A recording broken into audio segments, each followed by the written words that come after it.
we are. I'm like trying to wake up. I just had a long day. Hard to have long days, you know? Oh, yeah. Well, My eyes are watering. well, now your back's going to hurt. Oh, man.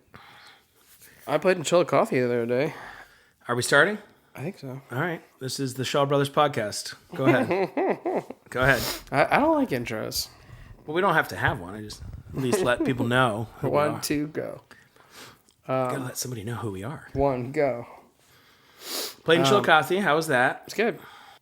Have you played at that Paper City coffee place yet? I have not. I have actually not even... Well, I knew about it, but I haven't... It's didn't know right they were next doing to music. Steiner's, but... Oh, yeah, okay. And Tara did announce that she's done. Yeah, she sold her place. Our good friend Tara. Did she actually sell it? She sold it to somebody local. I'm not sure who the person is, but... So it is officially sold.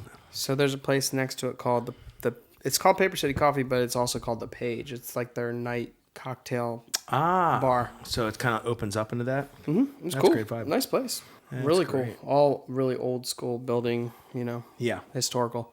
Nice people. There was not very many people there when I played.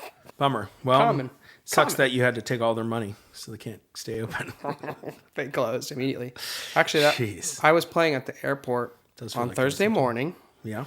and the woman saw my name because I have a little placard, whatever. And she was like, are you playing? You're playing in Chilled Coffee tonight? I'm like, yeah. She's like, that's my bar. Oh. Who is it? I don't know her name, but she sold it that day, literally. Wow. So the day... Then, She was like, Chris Shaw's coming in. I got to sell this place. basically. So I guess that they handed it over to man. There were a wife, two wife and husbands. Two husbands, whatever. Two husbands Two and couples. Two couples. Two husbands and one wife? Is this like some kind of like Mormon thing? No, Yeah, it's a Mormon thing. I don't know. So they sold it. But yeah, anyway, really cool place. Shout out to Chilled Coffee. Awesome. Good staff, cool people. Sorry I took your money. Yeah, we tend to do that. It's hard. It's hard to play out of town. I just kind of assumed that they would have a little bit of a crowd, but I should never assume that. Yeah, you know, I try to reach out. Assumption. Try to reach out to some people, but I don't have any friends. So. Yeah, that's not true. I haven't played in Chilled Coffee in like 2 years. Yeah. It was fun. It was good. nice. Chilled Coffee. Yeah, we love Chilled Coffee. It's like second home musically, you know. It's like everybody used to think we're from there. Now they're like, you must have moved away. Like, no, we're still doing the same amount of gigs we were doing. Never lived there. No, yeah, we never lived here, but A lot of good people down there. a lot of great people. Yeah, a lot of like really good, I guess, entrepreneurs or creatives and people like trying to move the city forward. I guess, which is awesome. Yeah. Old paper mill town. Yeah, there's a lot of cool stuff in Chillicothe. It's I really recommend it. booming now. Yeah, it's really beautiful down there too. It's kind of like that Hocking Hill, not quite the Hocking Hills, but it's that Appalachian, like foothills of the Appalachians. So it's you got all those nice rolling hills, and you've got the what's the Tecumseh. Tecumseh, yeah. Right. Remember that? We went to that. Yeah, when we were kids? I don't remember going. Yeah, I don't know if you. Maybe I was little. That was a long time ago. But Yeah, I don't remember it. Remember the cross keys? yeah, the old cross keys, man. Woo! All I remember is Lori yelling at people. Cut our teeth there for sure. That was 4-hour gigs. 4-hour gigs, but 4 hours of fun.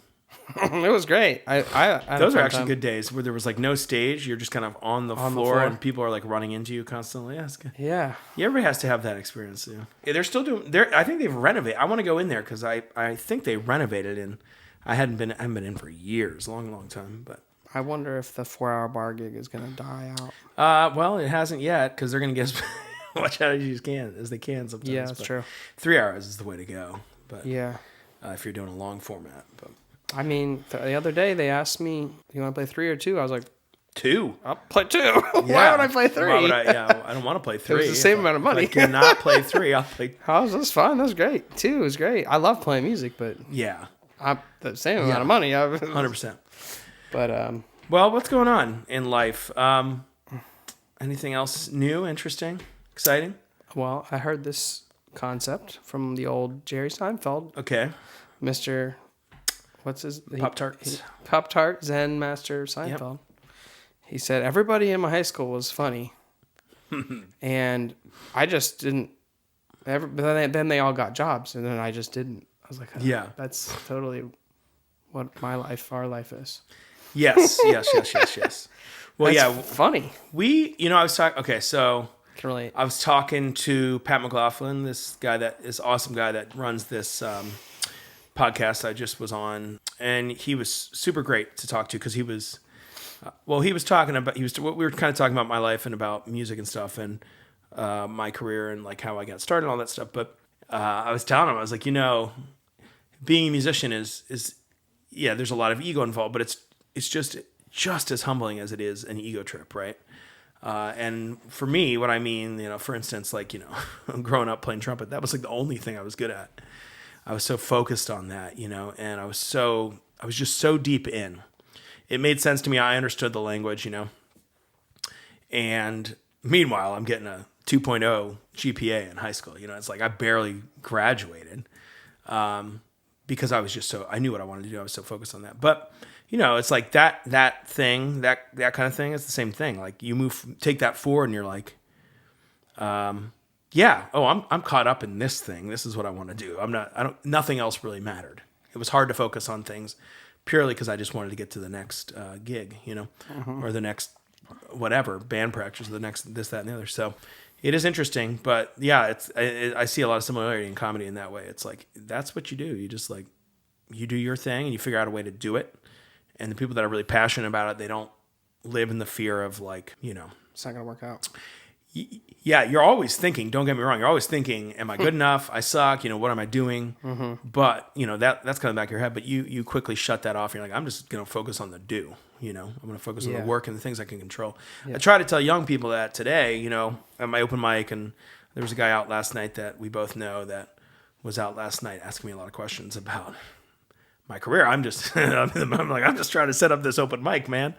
Like he was like, give me advice and, you want to book me or all this stuff. I'm like, I'm doing this right now. Like I can't be here for that. That's cool. But point being is, I find it kind of astonishing and actually not astonishing, but kind of astonishing that so many working musicians haven't figured it out, even though they're making a living from it.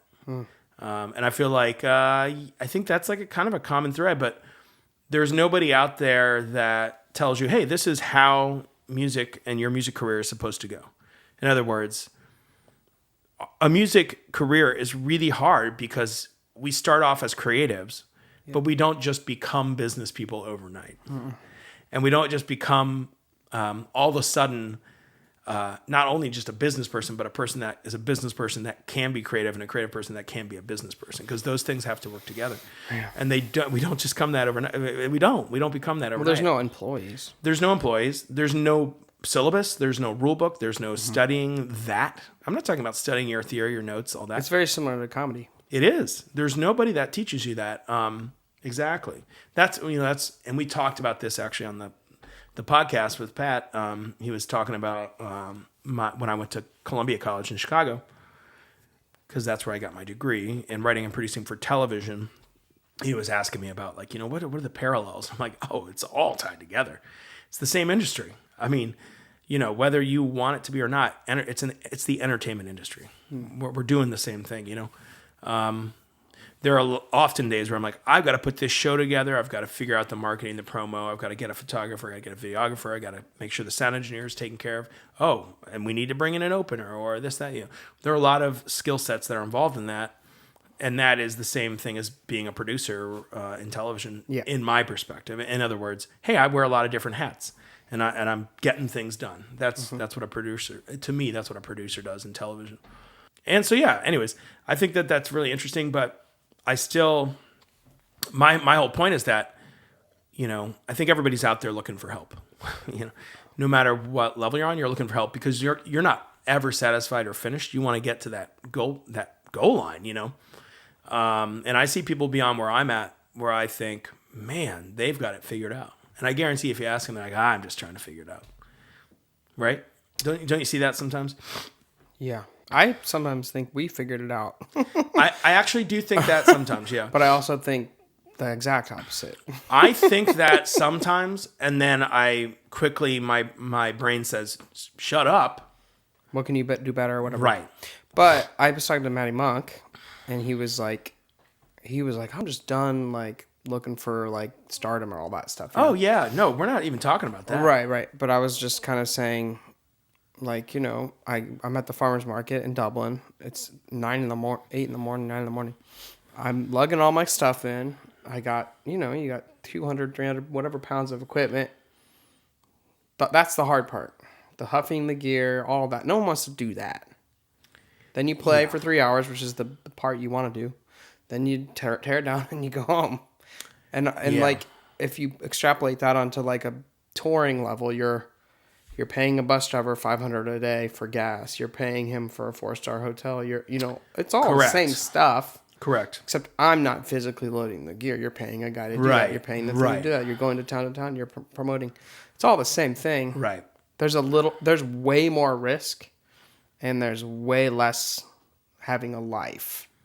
So you don't sleep in your own bed. You don't do any of that stuff. So yeah, I just look at it logically like that, and it's not like I don't want to go on tour. I don't want to. No. I'm not saying I don't want to do those things. But I think we're realistic about what touring is here, and this is the problem when I think, and I don't know what the word. There needs to be a word for this, but there are certain things, ideations people have in the music business, inside the music business, and outside of the music business, looking at the music business that people have. In other words, phrases and sayings like going on tour. Right. Phrases and sayings like make it. Yeah.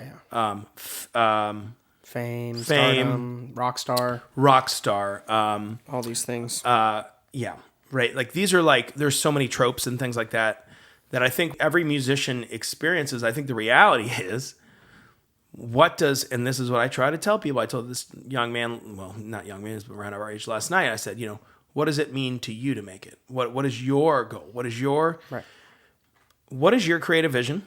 Have you created it? Yeah. And have you paved that path for yourself in a way that you feel proud of and you feel you've achieved, or are achieving or continuing to create and carve out, I think that's a hard picture for people to see, because I think, and I'm not talking about young, I'm not talking about creatives that are, hey, I love making music. That's enough for me. Or, I mean, financially, from a financial aspect, they're not making it a living for themselves. And even those people have goals and dreams and things like that. I'm not taking that away. I'm talking about from the working musician that makes their living in maybe singing or writing songs or playing live for a living. You have to pave out that path for yourself, because, I mean, I have surely been caught up in projects and bands that are solely focused on serving a customer regurgitated product. In other words, you are there to literally give them the McDonald's Big Mac. You're not there to create a handcrafted burger that you cooked for them, that they're, I don't know, that's a food metaphor, but you can extrapolate that however you want. But in other words, what is it that you, as an artist, makes you unique and that you have to serve somebody? What is it? What is that? And then protect the hell out of that thing. Make sure that you don't let that ever become, oh man, I'm burnt out. Oh man, I'm kind of, I don't have any feelings anymore. Oh man, it's not. Right. Because that's very easy to do. And for me, it was playing in cover bands that I just, for weddings and things, that I just was like, this is not enjoyable. I don't want to spend 12 hours of my Saturday or whatever. Or you focusing on that. Figure out what that is, what it's for, and use it for your vision. Yeah. Oh, okay. This is money. I'm going to save this money to build the thing. Certainly. That is the other side. And I mentioned that. I said, that's the other thing. Like, it doesn't mean you can't have gigs that, hey, this person offered me $1,000 to do this thing. Is it worth the sacrifice of what? What is the sacrifice? You're taking a day away from what you would be doing to do this thing. Is that worth it? Yep. Is it worth it to learn these songs if you have to learn them or play these songs? It's time. That, you have to, everybody has their different value of whether that's okay or not.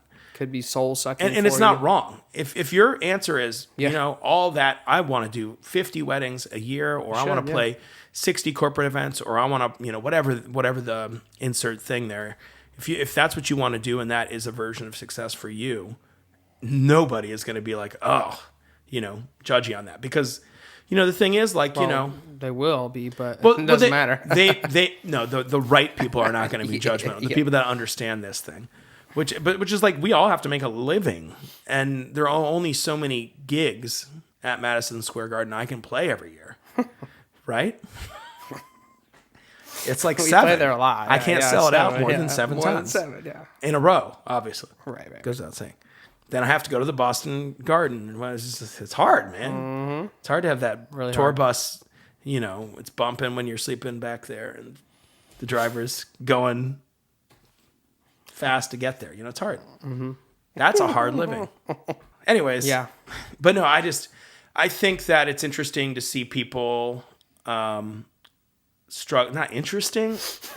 You know what I'm saying? It's fascinating. I'm empathetic with people that are struggling with their careers, because I feel like my biggest problem these days is finding a place to feel balanced about the good and then the mundane. So, so we have a good show at a venue we played at Woodlands a few weeks ago, and the crowd was okay. It wasn't, the crowd that was there was great. We didn't have a huge crowd. Mm-hmm. It was, and so that's one of those humbling experiences where you're like, man, we played great. We had great, really cool crowd of people that I think we knew. What was it, a Wednesday? It was Thursday, yeah. Actually, it was great. Good crowd. It was a good crowd. Like, it was. The room's big. I'm not diminishing it. It's a large room. Yes. But for all that being said, it's like feeling good about what you did and what people receive from that.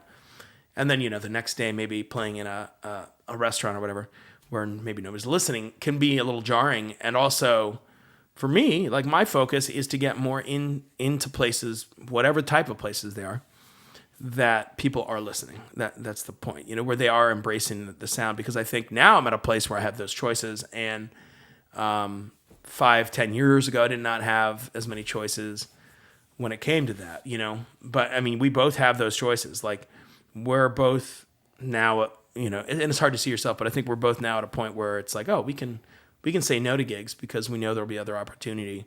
And I mean that, in a good way, not like we're just not slaves to the gig. And we always used to talk about that somewhat. For the most part, yeah. For the most part, it's not 100%, but right now I'm just trying to make some money. Yeah. Well, but that's okay too. Because the winter was hard for me. Yeah. Yeah. Well, we're always coming out of the winter that way. It's like where the savings get saved up and then they get depleted during pretty much October to pretty much April, honestly, is now off season in Ohio.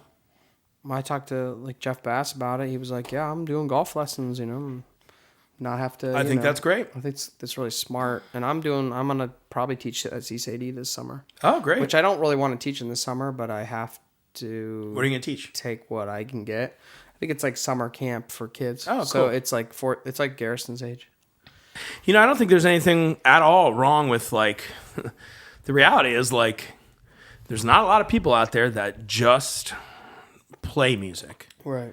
So, like, having other streams of income can be two things. One, it can be a good thing to do away from music to get a little variety. And two, it can allow, when you do music, to feel a little bit better because you've got your finances kind of it makes it more special. Supported by that, You don't have to rely on it.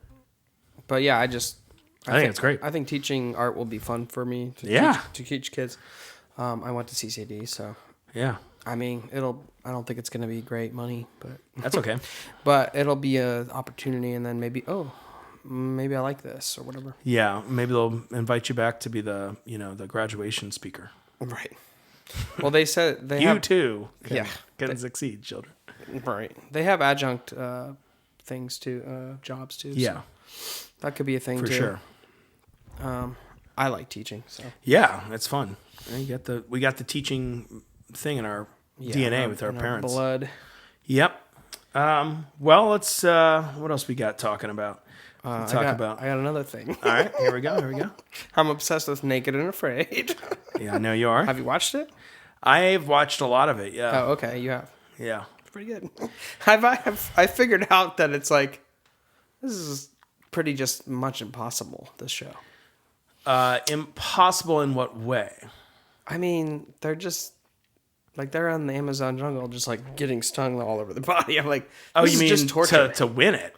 Well, yeah, I mean, it's just kind of like, after I'm watching, I'm like, this is just impossible. Like, they don't give him anything. Well, have you seen Naked and Afraid XL? Oh, God. Because that's a whole other What story. Is that? Oh, that's where they take all the winners or like the best of candidates and they put a whole bunch of groups out there. Interesting. And they just like kind of tribe off. It's kind of like Survivor if Survivor was more real. Right. Survivor's not about surviving. It's like, hey, we're going to take you to this remote place and then, here's a fun party game that it's just so stupid. Yeah, I was thinking about that on the way here because it's like, how can you... Survivor is the kind of show that's like, just dropping them off in the middle of nowhere. That's not going to be good enough. We got to like create, like we're talking like remote places for people to literally survive. That's not good enough, right? Because it's not dramatic enough. It's all built on. Isn't it all built on lying and deceitful things? Like you have most of that show. I've never really watched much more than 10 seconds of it. I feel like, but from what I gather, it seems like it's more about the.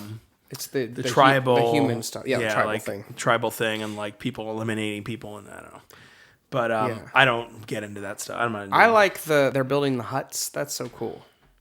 Yeah, that kind of stuff. On Naked and Afraid, like they have like the wood and they're chopping it and they're sewing it together with the. There's other shows that are even better than that. There was the one Alone. Okay, so I've heard that's good. And then there was another one that one's very good. And there was a couple other that they had done. But it's one person alone? I believe it's one person alone in the wilderness has to survive for whatever. And then they did more of that where they expanded on that and they had more people where it was like, I think they did kind of group up. I mean, there's been a lot of these survivalist shows. Right. Because the season 9, man, there's 2 people, but then they meet up with other 2 people and then they have to survive together. But here's my thing is that... How has there been no romantic anything? Because they're just... Because it's disgusting. Yeah. But I'm like, they need more interpersonal things because the show literally comes down to like them just really trying to figure out how to survive. And there's like no interpersonal, like they don't even show it, which is weird to me. Yeah. They're just like, how do we survive and not die? Yeah. It's not like, hey man. So the one guy, he's killing an electric eel and he's like, die motherfucker kind of thing. And the girl gets offended and she's like, hey, you got to respect the animal because like we're about to. I know. So he was like, I've seen that. He was like, oh, I'm sorry, but like I was like, oh, that's actually kind of interesting. Yeah. Then I realized none of the episodes have any. Some of them fight. You don't want them to like artificially fight, but you want to see how they get along. Sure. It's got to be awkward because if I produced it, I feel like I'd be producing it differently. Right. But maybe it's just the footage they get. I don't know. I'm fascinated with it. It's interesting, that's for sure. I like to see the huts and how they build stuff and then how they get food. Yeah, it is very interesting. That's for sure. I've been more hooked on Star Trek Discovery lately, but that's a good show. But who's even on that? I forget the actress's name, but she was on Walking Dead for a long time, and she is great on that show. She's great the on that captain. Show. Yeah, it's her, and then the guy.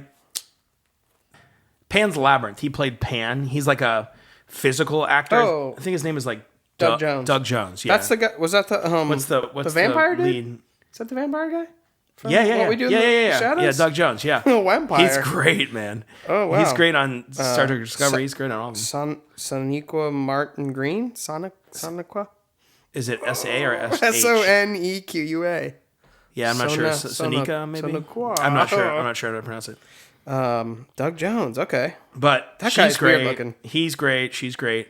The show's really cool because they get like into the future stuff. Like all the some of Star Trek nerd, just like, bad friends. But Bobby Lee. Like, so Next Gen was in this, I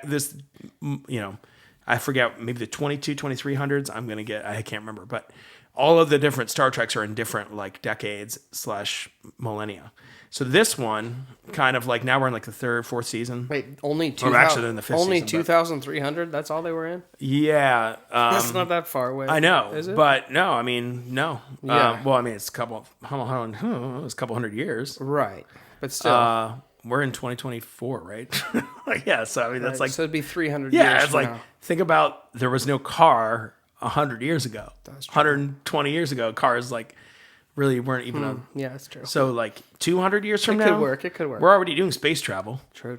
So okay, yeah. advance it. So anyways, but now this season has kind of broken all these rules because it's on Paramount Plus, which I know kind of stinks, but the reality is they can do more things. There's cussing and there's more reality and stuff. So not reality, but like how people would converse and things. But so this Star Trek Discovery, the big backstory is Sanika, I don't know how to say her name, but the captain, her brother is Spock. She grew up as Spock's sister, so she's adopted. Oh, okay. And so it's in that timeline. Interesting. However, they get jettisoned into the future. Oh. Like a few hundred years. Interesting. So it's, I'm not sure, like a couple hundred years at least. And so it's really, really cool. There's all these little things they're playing with. The first season they played with an alternate dimension. Now they're playing with their way in the future, and they can't get back to their own timeline. Just lots of cool stuff. Lots of really cool stuff. So did they harken back to like the next gen? Like they have? Oh yeah, there's all kinds of references of like Right. Voyager and all this stuff. I mean, watched Voyager. They wouldn't really like harken back to next gen because they're from before that time. Oh, right. I think. But I mean, like, Yes, they're from before that time because if she's Spock's sister, next gen happened after. they Star could still Trek. pay homage within the like universe, like to placate fans of like Well, they might talk about not like some of specifically. them from the future when they go to the future, talking back to the past, which was still their future. I just mean like production styles or whatever. Oh like, yeah. or All that thematic stuff. you All know? that stuff is like tied in. Yeah, so yeah. it's great. I mean, honestly, best thing ever happened for Star Trek was Paramount Plus, and now there's like a couple offshoot. Well, they have Picard, and they have another Star Trek Scott Bakula show. was on there for a little bit. Yeah, well, that was a long time ago. That wasn't Paramount Plus, Right. But that was kind of the worst one, unfortunately. But Come on, Quantum Leap. yeah. But anyways, that's what I'm So into. I want to see Shatner on there, just coming in. Who? Shatner. Oh, shit. What is all Shatner's of this? 90 years old. Looks great. Looks great. Yeah, and he's like Killing out it. there. Killing it. Yeah, I He saw went him. to space recently for real. Yeah, That was really cool. really cool. I heard him on some podcast, and he was just. I was like, this guy is. This guy's great. He's interesting. Well, He's very open minded. yeah, he's super cool guy. He's very.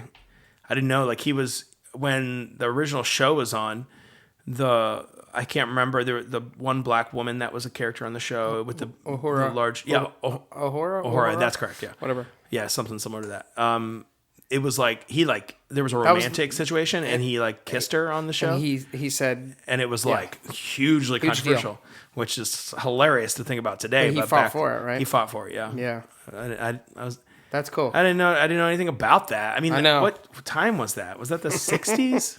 I would assume It must have been the so, 60s, right? 60s, I don't yeah. know. Everything looks like it's really old now. But yeah, let's see. We got a lot of stuff coming up this year, though. I'm excited about it. I'm sure you have a lot of cool stuff with Topher James, and I know you do. You have some stuff. Nothing. You got shows coming up. I'm kidding. We're playing at Bridge Park, but That's cool. I think that's like You're, next aren't week. you doing a couple festivals? Are you doing Arts Fest? You're doing something else too, right? You got the Grandview. Are you doing the Grandview thing? The third year in a row would man. be rained out. Did they book you or no? No, we got rained out 2 years in a row.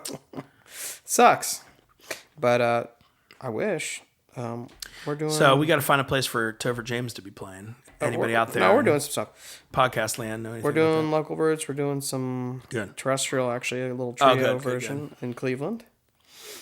And, that? So you got stuff coming up. Yeah, just TopherJamesMusic.com. Yeah, it's hard. I'm getting more into that place where I'm trying to create more opportunity for everything because it is hard. It's like we're now at a place where we're not just going to play whatever gig. If it, like I said, if it doesn't fulfill some part of the creative vision, it's like, I don't want to waste. there's a real big problem. And I told this guy yesterday, I was like, there's a problem if you're playing these places that don't fit into that vision, because you will start to build resentment, not only about that opportunity, but about yourself and your music. And it will creep in and you won't even know it's there until you're like, oh, what am I doing this, But we, I was talking to Pat McLaughlin about that. It's like, we used to play like all the time when we were younger with the Andy Shaw Band around Ohio and stuff. And, remember we used to play at Backstretch and Chillicothe and all these little dive bars and things. And it had some great times, but also, we're all making like $60, $70, $100 maybe. Minus also gas to get to these places and all that, and for 4-hour gigs, bringing in our PA and all that stuff. Yeah.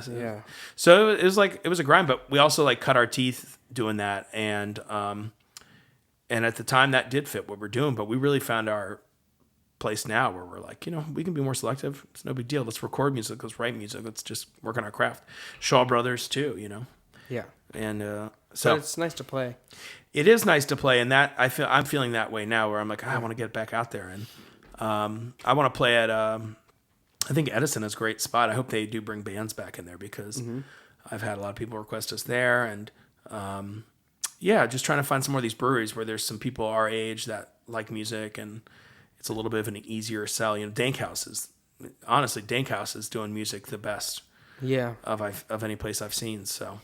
I ran sound for Joey there a couple weeks ago. It was really great. Joey Harcum, and talking about somebody that just is somebody to look up to, because he's just a really good dude, really really good dude. He's got a wife and a kid, and another kid on the way, and they live in Baltimore, and but he's got a business model that is he's got great songs, great music, great voice. And then he comes early, sets up his merch, and sits at the merch table while there's a line of, 50, 60 people. He talks to every single person, gets photos, talks to them, has conversation. It's just impressive. It's like, it's not that there's, there are some artists that won't do that. They won't sit at the merch booth, or they won't engage with their fans in that way. And I'm no judgment. I'm just saying, man, I'm impressed by that, because it's like, that's just a great dude.